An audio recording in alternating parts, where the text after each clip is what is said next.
Hi, everyone. We're going to tackle a topic today that's, well, it's really personal and so often misunderstood. We're talking about miscarriage. I know this is a tough one, so our goal here is simple: to offer some clear, kind, and medically solid information.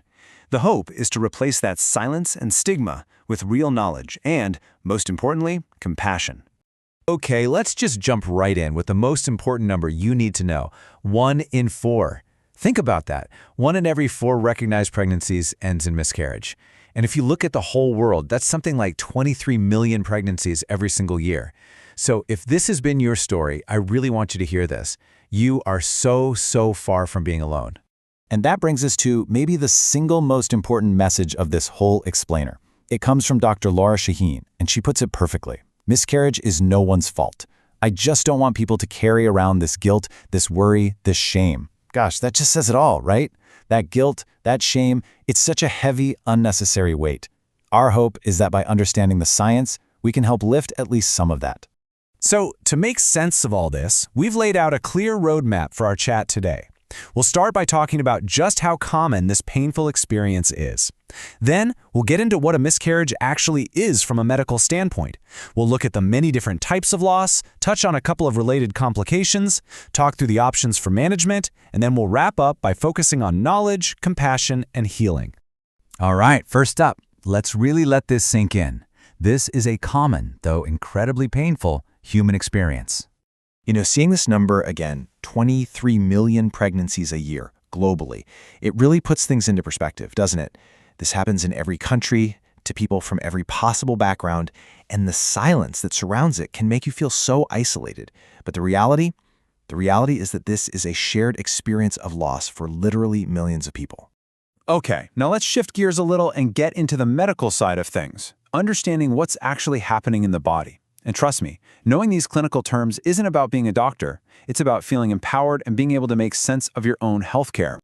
So the official medical definition is pretty straightforward: a spontaneous pregnancy loss before 20 weeks. Now, you might see the term spontaneous abortion on your medical records, and it's really important to know that this is just a clinical term. It means a pregnancy that ended on its own. It has nothing to do with an induced or chosen abortion. Miscarriage is just the much kinder, more commonly used word. And this is probably one of the most important things to understand. What actually causes most miscarriages? Well, look at this.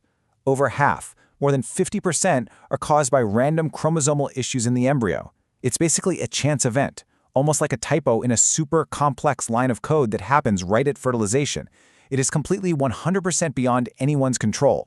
So this leads to the most crucial takeaway. The things people so often blame themselves for, they are almost never the cause. Normal exercise, having a stressful day at work, sex, having used birth control in the past, none of these things cause a miscarriage. That's all just myth. And it's a myth that creates so much unnecessary pain and guilt. Miscarriage isn't just one single thing. They can happen in a few different ways. So let's take a look at how doctors classify these experiences. Again, this isn't about memorizing terms. It's about helping you understand your own medical chart and have better, more informed talks with your care team. And this brings us to a question that so many people wrestle with, especially if the loss was very early. You get a positive pregnancy test, and then you get your period. Does that even count?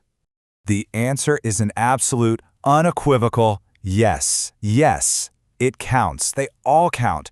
A biochemical pregnancy is a real pregnancy. An egg was fertilized, it implanted in the uterus, and it started making pregnancy hormones. That is a real pregnancy. And losing it is a real loss, period, no matter how early it was.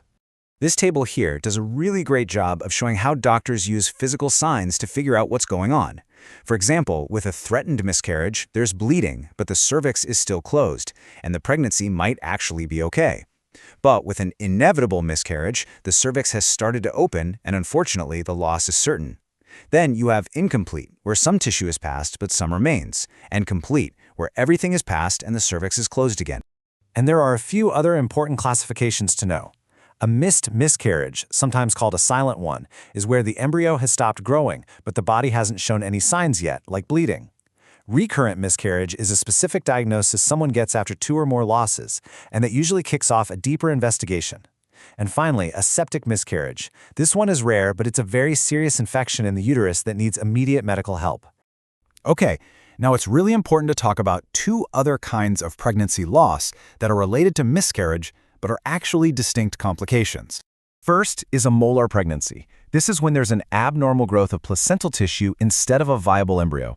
The second is an ectopic pregnancy. This is when the embryo implants outside the uterus, usually in a fallopian tube. An ectopic pregnancy can never be viable, and this is critical. It is a life-threatening medical emergency that needs immediate treatment. There are both devastating losses, but they require very different medical care than a miscarriage. So, if a miscarriage is confirmed, what happens next? The crucial thing to know is that you are not just a passive bystander in this. There are safe, effective ways to manage the situation, and you have options. Basically, there are three main pathways. The first is expectant management. That's often called watch and wait, where you let the process happen on its own time. The second is medical management, which uses medication to help things along. And the third is surgical management, which is a procedure you might have heard it called a DNC, to remove the tissue. The right choice really depends on your specific medical situation, how things are progressing, and your own personal preferences. All right, finally, let's talk about the path forward. Because there is a path forward. Healing is a journey, and it's one that's supported by knowledge and, maybe most of all, by the compassion of the people around us. You know, how we talk about this stuff, it matters a lot. Simple, kind things like, "I'm so sorry for your loss," or "I'm here for you," are incredibly powerful. On the flip side, here's a really good rule of thumb. Try to avoid any sentence that starts with the words "at least." Things like, "at least it was early," or "at least you know you can get pregnant." I know people mean well, but those phrases can feel so dismissive and they just minimize what is a very real, very painful grief. Healing from a loss like this, it's messy, it's not linear. I absolutely love this concept, inspired by the Japanese art of Kintsugi. It's where they repair broken pottery with gold. The whole idea is that the piece becomes even more beautiful and strong, not in spite of its cracks, but because of them. It's such a powerful way to think about it. You are not broken. And that really leaves us with one final question to carry with us. We know this experience is common, we know it's biological, and we know it is not anyone's fault. So the question is, how can we, as friends, as family, as a whole community, start to transform that awful silence and stigma into a culture of real support, empathy, and open understanding? Thanks for being here today.